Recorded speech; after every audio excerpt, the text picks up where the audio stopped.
সন্ত্রাসী কর্মকাণ্ড ও আইনশৃঙ্খলা পরিস্থিতির অবনতি রুখতে দেশে চলছে যৌথ বাহিনীর বিশেষ অভিযান অপারেশন ডেভিল হান্ট।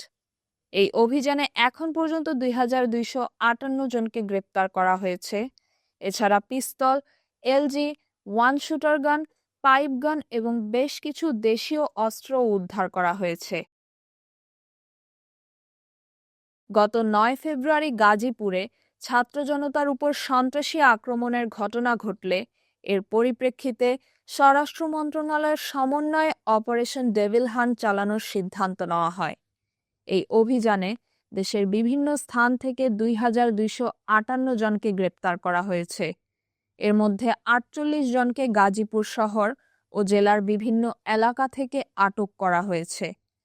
পুলিশের বিভিন্ন বিভাগ যেমন ডিবি ও জেলা পুলিশ অভিযানে অংশগ্রহণ করেছে। এছাড়া ফরিদপুরের নগরকান্দায় ২ ইউপি চেয়ারম্যানকে গ্রেপ্তার করা হয়েছে। তাদের বিরুদ্ধে বৈষম্য বিরোধী ছাত্র আন্দোলনে হামলার অভিযোগ রয়েছে। যৌথ বাহিনীর বিশেষ অভিযানের কারণে দেশের বিভিন্ন এলাকায় অপরাধ কমানোর পাশাপাশি আইন শৃঙ্খলা বজায় রাখার চেষ্টা চলছে। স্বরাষ্ট্র উপদেষ্টা লেফটেন্যান্ট জেনারেল অবসরপ্রাপ্ত মোহাম্মদ জাহাঙ্গীর আলম চৌধুরী বলেছেন, যতদিন না দেশ ডেভিল মুক্ত হচ্ছে ততদিন অপারেশন ডেভিল হান্ট চলবে। তাহমিনা রহমান হাফসা, ঢাকা ওয়েস্ট।